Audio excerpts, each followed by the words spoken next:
Bismillah, Assalamualaikum warahmatullahi wabarakatuh. Alhamdulillah, anak-anakku sehat semua. Alhamdulillah. Pada kesempatan ini kita akan melanjutkan berkenaan dengan dinamika penduduk pelajaran IPS ya tentunya. Oh ya, sebelumnya, bagaimana kesehatan orang tua kalian? Ya, mudah-mudahan tetap dalam lindungan Allah Subhanahu wa taala.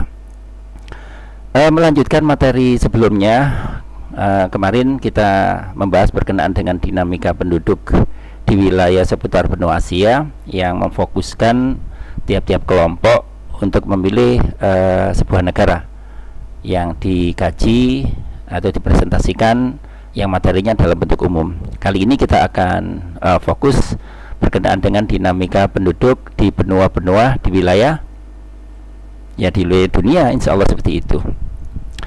Anak-anakku, pagi yang ceria, hari yang ceria, kiranya kita harus tetap bersyukur kepada Allah SWT. Kebaikan adalah kebahagiaan yang kamu perbuat bagi orang lain. Keikhlasan adalah kebaikan yang kamu buat untuk diri sendiri. Selamat pagi, selalu bersyukur, hidup dengan bahagia, dan tetaplah menjadi baik sampai akhir, insya Allah. Anak-anakku, kembali bab 1, interaksi antar negara Asia dan negara lainnya. Kemudian ada letak luas benua Asia dan benua lainnya, bagian A ya. Kemudian B, kondisi alam negara-negara di dunia mulai meluas. Kemudian C, dinamika penduduk benua-benua di dunia. Kemudian C1, dinamika penduduk salah satu negara di kawasan benua Asia, yang kemarin sudah kalian presentasikan, luar biasa. Selanjutnya adalah apa? Nah, dinamika penduduk benua selain benua Asia. Tapi tidak apa-apa, nanti selain benua Asianya kita cancel, kita nanti juga akan masuk ke benua Asia. Karena nanti materi tugasnya tidak hanya secara khusus seperti kemarin waktu C1, ini nanti agak sedikit beda. Begitu ya? Oke, baik. Yuk kita berbesar supaya kita nyaman di dalam melihat tulisan. Ini materi kita, kembali lagi, dinamika penduduk benua-benua selain benua Asia. Benua Asianya ingat ya, ini nanti kita cancel karena materinya nanti secara spesifik tidak seperti C1. Selanjutnya, dinamika penduduk benua Amerika. Saya hanya memberikan keterangan untuk penduduk benua Amerika. Yang lainnya silahkan nanti yang kebetulan mendapatkan tugas di benua Amerika, ya saya berharap tidak seperti yang saya sampaikan, mencari kreatif yang lain, mencari bentuk yang lain. Ini hanya contoh aja, pengantarnya. Anak-anakku, ini adalah gambaran benua Amerika 3 dimensi. Insya Allah kalian paham. Ini adalah negara berhasil mungkin ya. Ini Argentina, ini USA, kemudian dan seterusnya. Oke, baik. Kemudian, ini lambang-lambang dari negara-negara tersebut.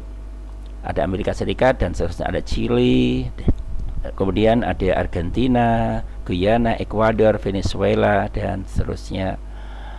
Ini lambang-lambang negaranya, benderanya maksud saya. Kemudian selanjutnya adalah berkenaan dengan apa? Persebaran penduduk benua Amerika, kualitas penduduk di wilayah benua Amerika.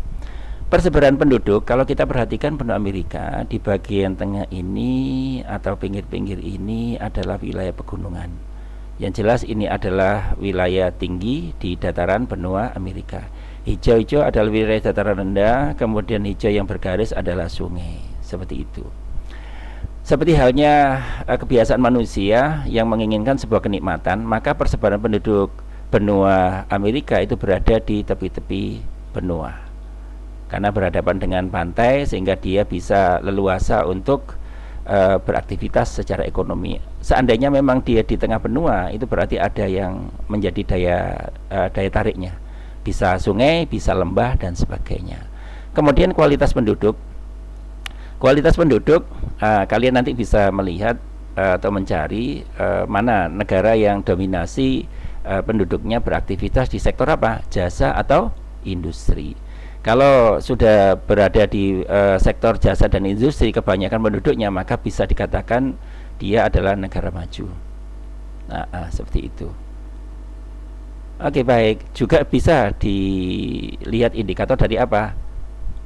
Tingkat kelahirannya, jumlah penduduknya. Seperti Indonesia banyak kan? Rata-rata punya anak 3, 4 seperti itu. Kalau di negara-negara maju biasanya anaknya 1, 2 begitu aja. Oh maaf, ada yang belum saya jelaskan, yaitu kualitas tadi sudah ya. Oke, baik. Selanjutnya, mohon maaf saya menampilkan gambar yang seperti ini. Ini adalah gaya dari anak-anak atau penduduk di wilayah benua Amerika. Gimana? Tertarik? Nah, ini juga demikian. Ini gaya-gaya yang ada di sana. Sudahkah kalian mencontoh dengan gaya ini? Ataukah pantaskah kalian mencontoh dengan gaya ini? Ataukah perlukah kalian mencontoh dengan gaya ini? Oke, baik. Pernah memperhatikan siapa beliau? Oke, benar. Dia adalah jeng-jeng pendiri Facebook. Nah, dia adalah pendiri Facebook yang kita lihat tampilannya begitu sederhana. Ya. Oke, baik. Sedikit video ya berkenaan dengan kehidupan dari pendiri Facebook ini. A day in the life of Mark Zuckerberg. Mark Zuckerberg has a lot on his plate. The 36-year-old runs Facebook, the social media giant, with a market cap of $855 billion. It is therefore not surprising that the tech CEO has quite a lot to do throughout the day. That being said, Zuckerberg still makes the time to exercise, travel extensively, and spend time with his family. Let's take a look at a day in the life of Mark Zuckerberg.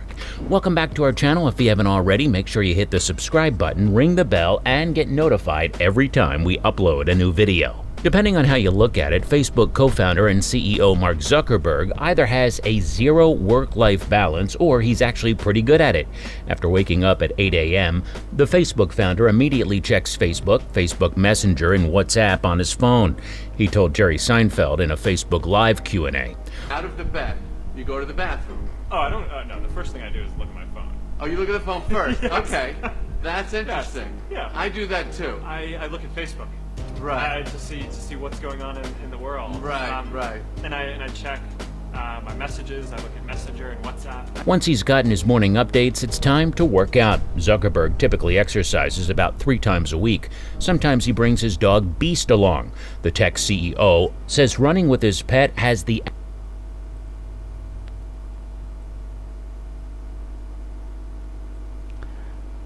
Ya, begitu sederhananya pendiri Facebook berkenaan dengan kehidupannya, dan itulah yang bisa kalian contoh dari budaya di wilayah bagian barat atau wilayah dunia bagian barat. Lihat tampilannya sederhana. Kita enggak ya, tidak seperti beliau, tapi tampilan kita luar biasa. Inilah kebalikan kita dengan pendiri Facebook ini. Kiranya bisa menjadi motivasi kalian. Ternyata penampilan itu bukan ukuran kesuksesan dari seseorang. Saya kira itu materi dari IPS kali ini, dan materi dinamika penduduk. Insya Allah kita close. Belajar pintar, sukses semuanya, dan assalamualaikum warahmatullahi wabarakatuh.